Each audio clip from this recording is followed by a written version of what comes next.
नमस्कार दोस्तों, आज के इस खूबसूरत दिन में मैं आप सभी दोस्तों का स्वागत करता हूँ। दोस्तों, उम्मीद करके चलता हूँ कि आप लोग मेरे साथ मेरे सारे एनालिसिस को बहुत डेप्थ में समझ के चलते हो और एक-एक चीज़ मैं आपको जो बताने की कोशिश करता हूँ, वो जिन डेटा पॉइंट्स से आपको दिखाता हूँ, वो आपके समझ में आते हैं। दोस्तों, मेरी ये कोशिश रहती है कि मैं आपको वो दिखा पाऊँ जो मैं देख रहा होता हूँ और जिस चीज़ वजह से मैं उसको देख रहा होता हूँ। दोस्तों, हम लोग कोई अंदाज़ा नहीं लगाते, इंटरप्रिटेशन आपके ऊपर है और मार्केट में आप इसके बिहाफ पर कोई भी डिसीजन अगर लेते हो तो मैं उम्मीद करके चलता हूँ कि आप कंसल्ट करने के बाद अपने इन्वेस्टमेंट एडवाइज़र के तभी आपको डिसीजन लेते भी हो।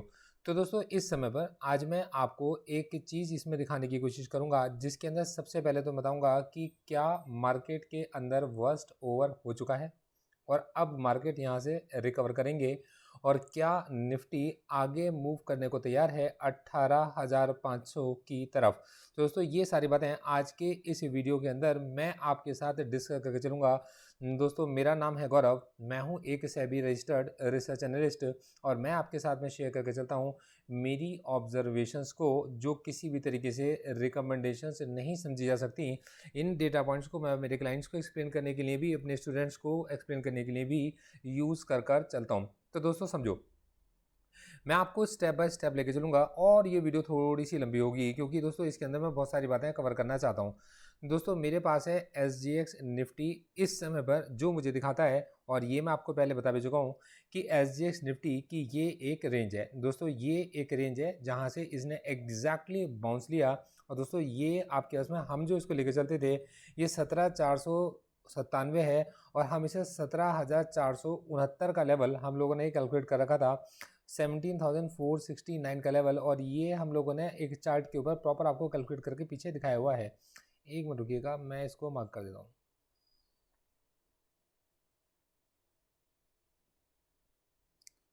और दोस्तों, ये एग्जैक्टली एक ऐसी लॉन्ग टर्म की सपोर्ट है जहां से निफ्टी कई बार यहां से रिवर्स ले चुका है। दोस्तों, इस बार ये यहां तक पहुंचा भी नहीं और इसके पहले से ही निफ्टी ने रिवर्स ले लिया।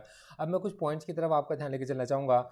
मुझे ऐसा क्यों लगता था कि मार्केट में 18,100 से रिवर्सल आएगा, मार्केट 18,100 से नीचे गिरेगा, ऐसा मुझे क्यों लगता था? ऐसा मुझे यहाँ भी क्यों लगता था? और दोस्तों, उसके बाद यहाँ कंसोलिडेट करेगा और फिर उसके बाद में ये गिरावट को हम लोगों ने पहले से कैसे समझ लिया था। मैं आपको स्टेप बाय स्टेप एक चीज़ समझाने की कोशिश करता हूँ। देखो दोस्तों, सबसे पहले मैं आपका ध्यान एक आर्टिकल की तरफ लेकर चलना चाहूँगा, जिस आर्टिकल को अगर आपने समझ लिया तो आपको बहुत आगे की चीज़ें आज समझ में आनी शुरू हो जाएंगी। तब आपको समझ में आना शुरू हो जाएगा कि बहुत पहले से जब मार्केट के लिए सब लोग बेयरिश थे और मार्केट में एक क्रैश के बारे में बातें किया करते थे, तब उस समय पर मार्केट में हम बुलिश थे।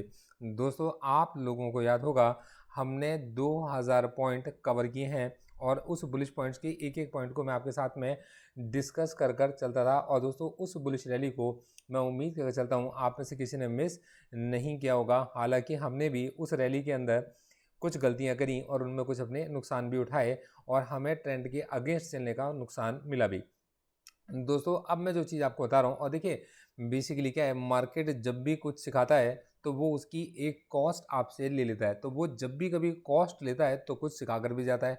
तो दोस्तों, जब लोग देखते हैं अपने नुकसान के बारे में, तो मैं सीखता हूँ लेसन्स के बारे में कि क्या हमें सीखने मिला। अब देखिए, समझिएगा, मैं आपको रीज़न समझाता हूँ। तो ये एक बड़ा अच्छा आर्टिकल है जो ये हमें बताता है कि what is holding India back from joining global bond indices. तो दोस्तों समझो कि ग्लोबल बॉन्ड इंडाइसेस क्या होते हैं, और सबसे पहले एक बात समझो कि बॉन्ड क्या होते हैं।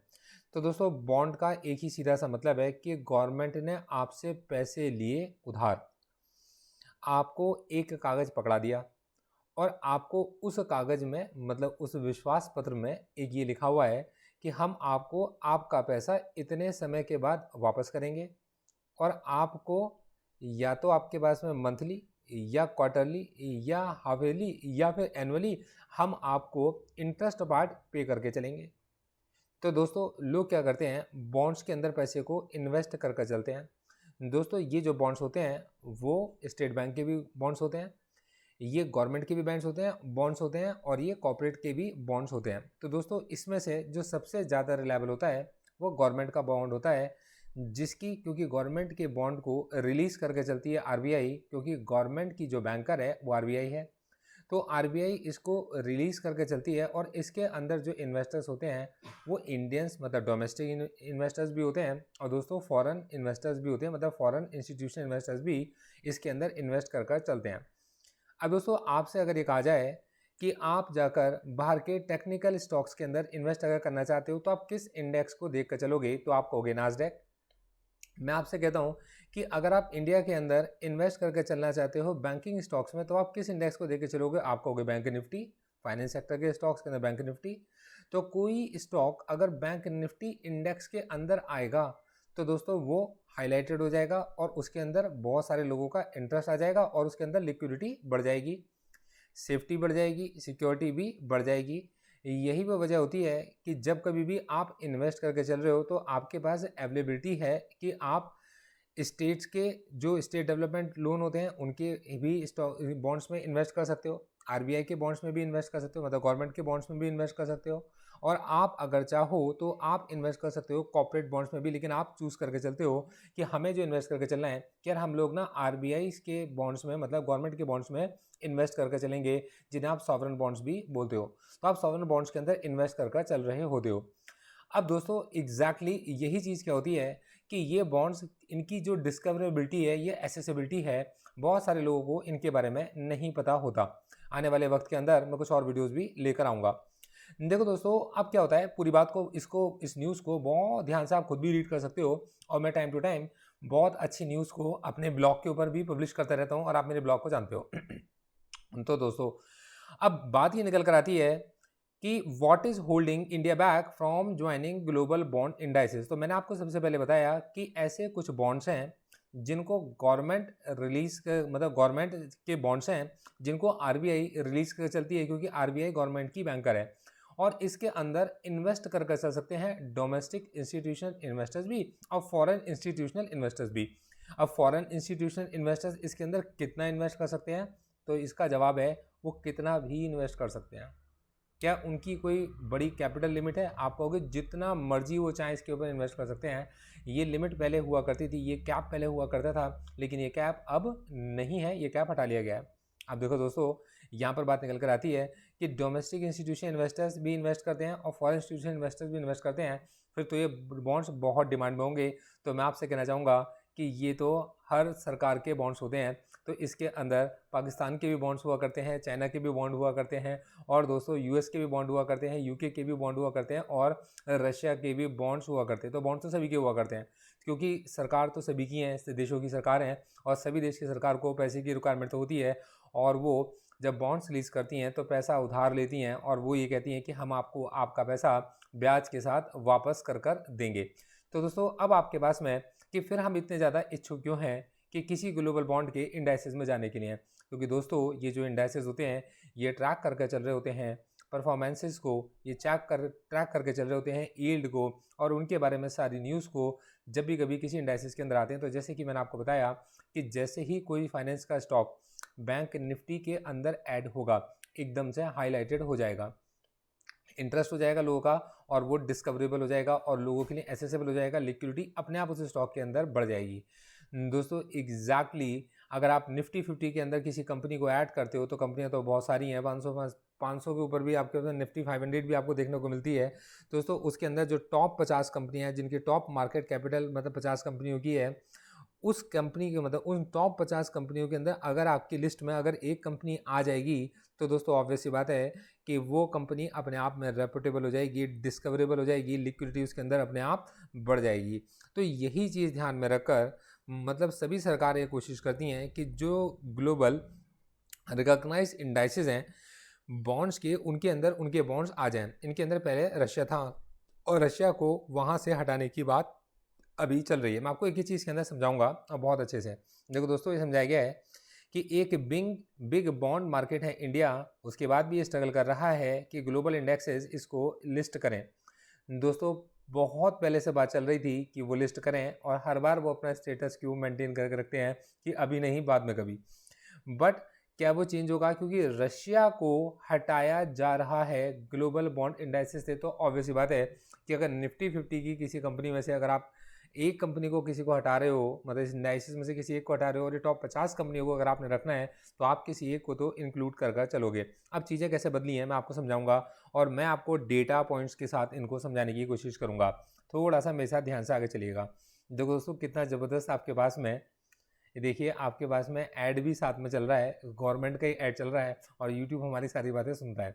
देखिएगा, देखो दोस्तों ये एक मजाक था। अब देखिए, अब आपसे कहते हैं कि इंडिया ने यूके को ओवरटेक कर लिया है और 5वीं लार्जेस्ट इकोनॉमी बन गया। मैंने इसके पॉइंट्स को नोट भी कर रखा है और मैं अपने ब्लॉग पर उनको डालूंगा भी।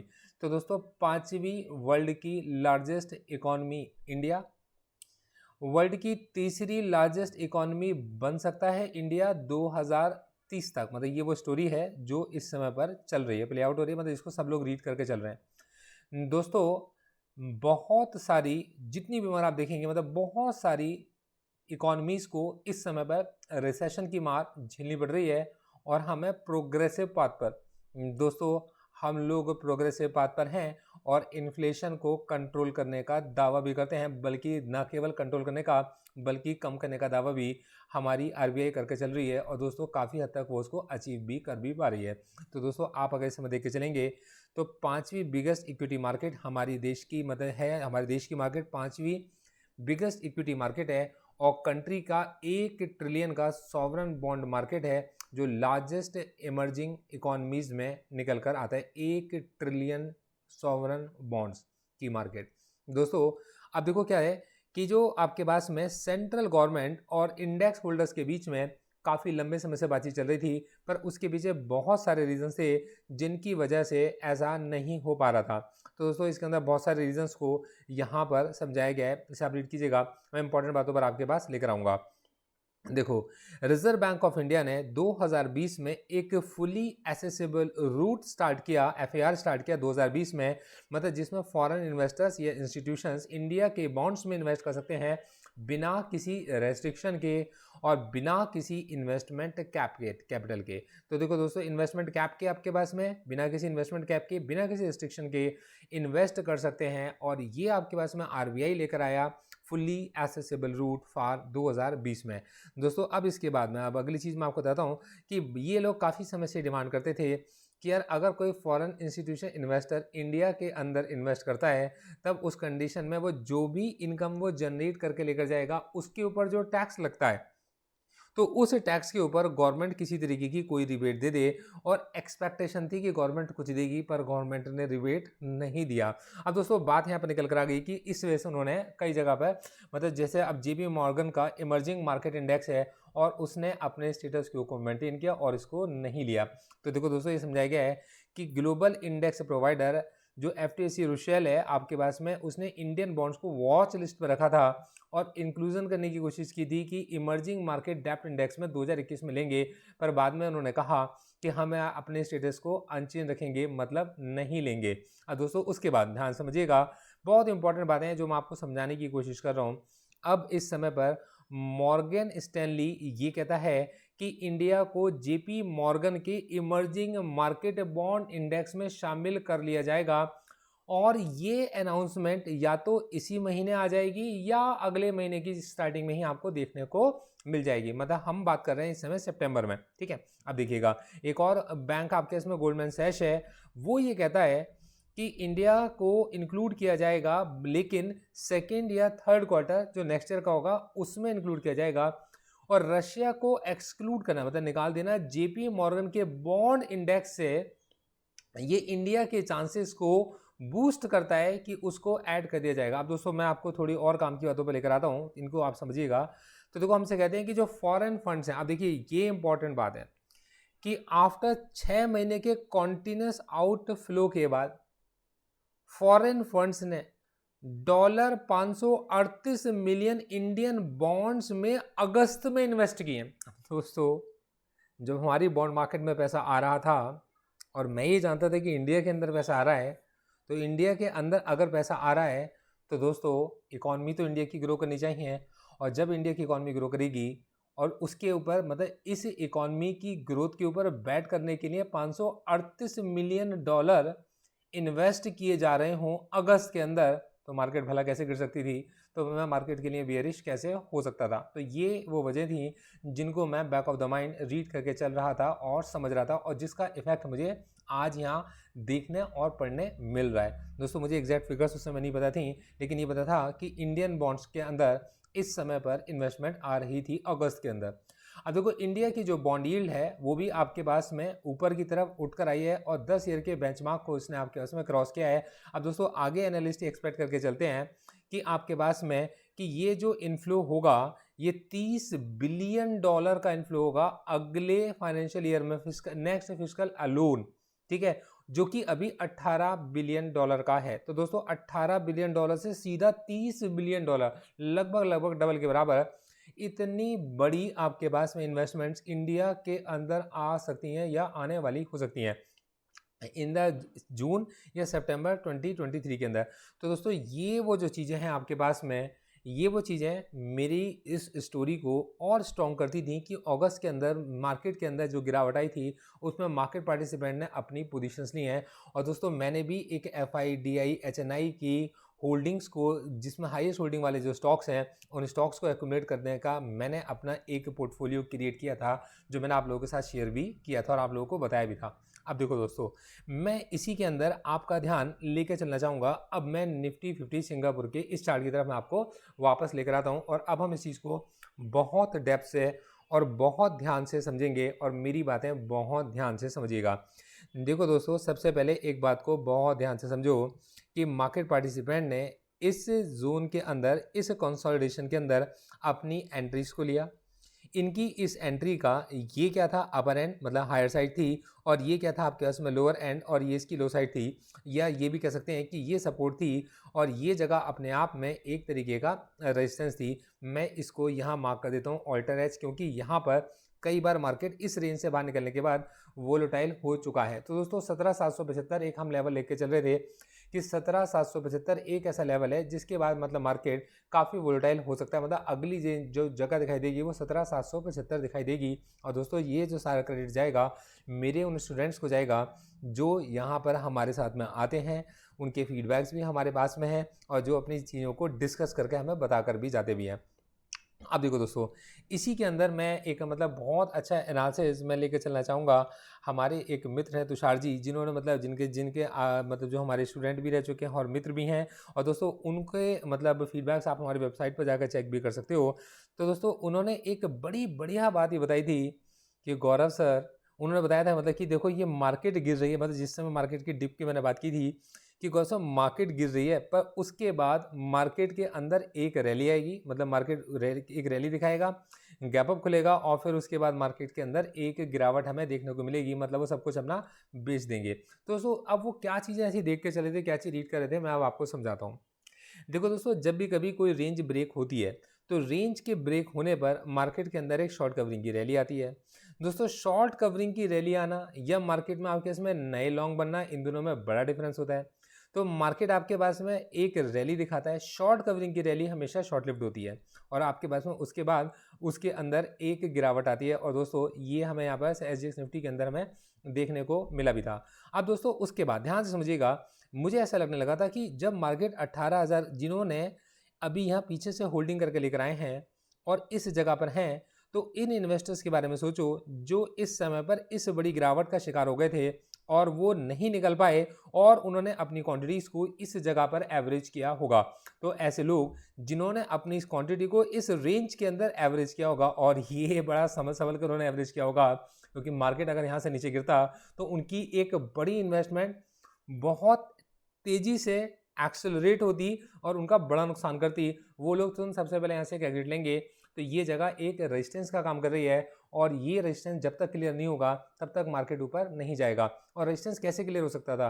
रेजिस्टेंस ऐसे ही क्लियर हो सकता था कि जिनकी बड़ी इन्वेस्टमेंट यहाँ पर थी उन्होंने इस जगह पर जाकर एवरेज किया, और जब उन्होंने इस जगह पर जाकर एवरेज किया तो उन्होंने यहाँ ऊपर जाकर प्रॉफिट को बुक कर लिया हो। और ये जो दो गिरावट है ये मुझे ये दिखाती हैं कि उन्होंने यहाँ पर अपना प्रॉफिट बुक कर लिया और वो यहाँ से एग्जिट हो गए हैं। दोस्तों उनका एग्जिट होना और नीचे आकर नई पोजीशंस मार्केट के अंदर खोलना। दोस्तों ये दोनों ही चीज़ें मुझे दिखाई देती हैं एफआईडीआईज की एक्टिविटीज़ में। तो देखिए जब मैं कभी जाता हूँ और एफआईडीआईज का डेटा अगर मैं जाकर चेक करता हूँ और मेरी बात को मतलब देखिए मैं आपसे फिर ये कहता हूँ, मेरे को पूरा अधिकार है कि मतलब कि मेरी जो इंटरप्रिटेशन है वो गलत हो सकती है, क्योंकि ये बिल्कुल भी ना इनको कोई जज नहीं कर सकता। ये डेटा किसी के पास में भी अवेलेबल नहीं होता कि क्या सही है और क्या गलत है। बस जो हमारे पास में डेटा होता है उसके हिसाब से हम केवल अंदाज़ा लगा रहे होते हैं कि 24,624 करोड़ की पोजीशंस को क्लोज किया गया और दोस्तों 21,364 करोड़ की पोजीशंस को ओपन किया गया। दोस्तों 9,540 करोड़ की पोजीशंस को क्लोज किया गया और दोस्तों 9,504 की ही पोजीशंस को ओपन किया गया। तो दोस्तों ये जो डेटा है, इस डेटा को देखकर और जब मैं आपके पास में इस स्टोरी को पढ़ता हूँ, इस स्टोरी को देखकर और दोस्तों एससीओ समिट के अंदर जो प्रधानमंत्री बोल के चल रहे हैं उसको देखकर और दोस्तों इस समय पर इन चार्ट्स को देखकर मेरी समझ में यही आता है कि मार्केट अभी इस रेंज के अंदर कंसोलिडेट करना चाहिए। और अगर ये कंसोलिडेट करेगा, अब इसके अंदर अगर आपके पास में और भी अगर गिरावट आई और नए लोगों ने अगर इसके अंदर एंट्री ली तो दोस्तों इसके बाद जब मार्केट चढ़ेगा तो ये अगर इसको क्रॉस करेगा तो ये सस्टेन कर सकता है, पॉसिबिलिटीज़ बनती हैं। दोस्तों मैं गलत हो सकता हूँ, मैं डेटा को रीड करके चल रहा हूँ और गलती किसी से भी हो सकती है। हमने भी बहुत बड़ी बड़ी गलतियाँ करी हैं और दोस्तों हमारे पास में एक बड़ी इंपॉर्टेंट बात है, हमारे पास एक सफलता की कुंजी, एक चाबी हमारे पास में है कि हमारी जो स्ट्रेटजीज़ हैं वो हमें हमेशा ज़िंदा रखती हैं मार्केट के अंदर हमारी कैपिटल के साथ। कभी कैपिटल हमारी घट जाती है तो वो वापस बढ़ भी जाती है। तो दोस्तों ये है मेरा पूरा एनालिसिस, ये है मेरी पूरी स्टोरी जो मार्केट को 18,500 तक बहुत जल्दी पुश करने के चांसेस रखती है।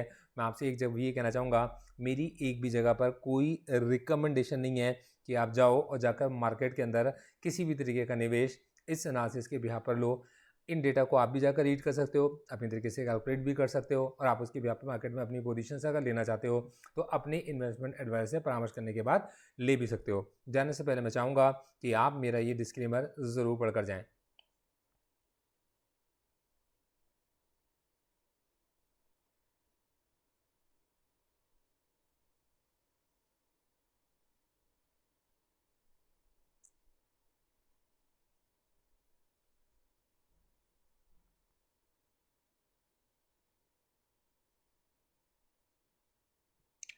Thank you so much, all the best.